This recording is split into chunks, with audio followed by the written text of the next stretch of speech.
Innovation et esprit entrepreneurial sont les maîtres mots des startups à Hong Kong, où elles s'associent à des universités et à des laboratoires et bénéficient de la puissance industrielle de la région de la Grande Baie. Bonjour à tous, bienvenue dans cette édition de Spotlight Hong Kong. Nous allons échanger avec les acteurs clés de cet écosystème de start-up et voir comment Hong Kong mise sur ce potentiel. Au Science and Technology Park de Hong Kong, des clusters de recherche appelés InnoHK développent des collaborations internationales. Health at InnoHK se concentre sur la santé et Air at InnoHK sur l'intelligence artificielle et la robotique. Avec nous, Nancy Ip de l'Université des sciences et technologies de Hong Kong. Alors Nancy, vous dirigez le Centre des maladies neurodégénératives de l'université. Comment le parc scientifique vous aide-t-il à travailler avec le collège universitaire de Londres et l'université de Stanford? L'un des projets sur lequel nous collaborons concerne le développement d'un test de biomarqueurs dans le sang pour détecter la maladie d'Alzheimer. Il s'agit d'un projet très intéressant pour nous, car il montre la force de la collaboration entre nos trois institutions.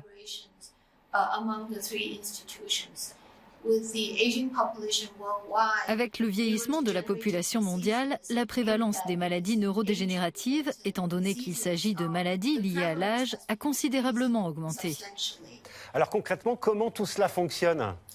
Le Science Park de Hong Kong a fourni l'infrastructure indispensable à l'innovation dans le développement technologique.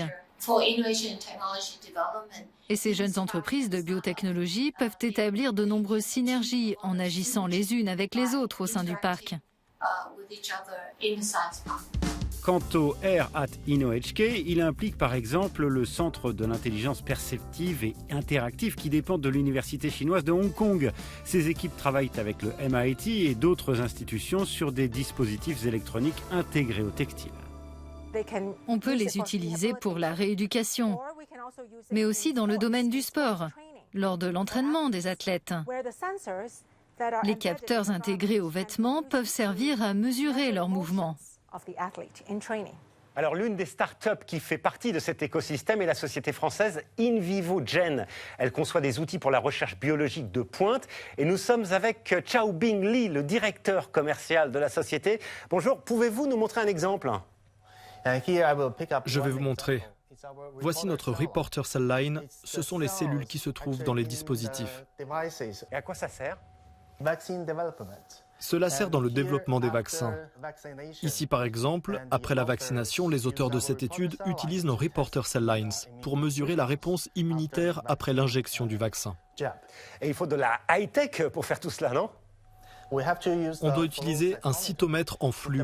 Ce sont des appareils qui peuvent coûter jusqu'à 500 000 €, mais ici, le Science Park nous en met à disposition.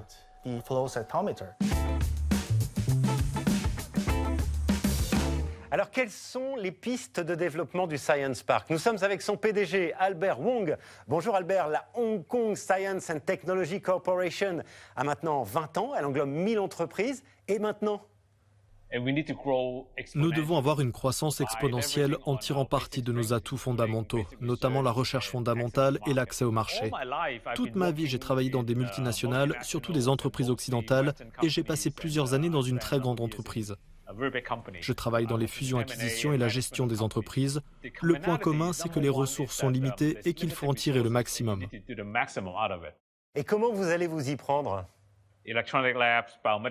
Nous avons des laboratoires d'électronique et biomédicaux et nous exploitons les données, la robotique et l'intelligence artificielle. Nous mettons à disposition des laboratoires virtuels. Nos utilisateurs n'ont pas besoin d'acheter tous ces équipements coûteux. Et puis vous avez le marché des produits, non ? Dans la région de la Grande Baie, autour de Hong Kong. 80 millions de personnes résident dans un rayon d'1 ou 2 heures de transport. C'est une opportunité énorme. Mais Hong Kong peut aussi jouer un rôle dans la diffusion des technologies provenant de Hong Kong vers l'Asie du Sud-Est. Voilà, tout cela a l'air de très très bon augure. Merci beaucoup Albert. Voilà pour cet épisode de Spotlight Hong Kong. D'autres reportages sur notre site euronews.com. Merci à vous tous et à vous toutes d'avoir été avec nous et à très bientôt.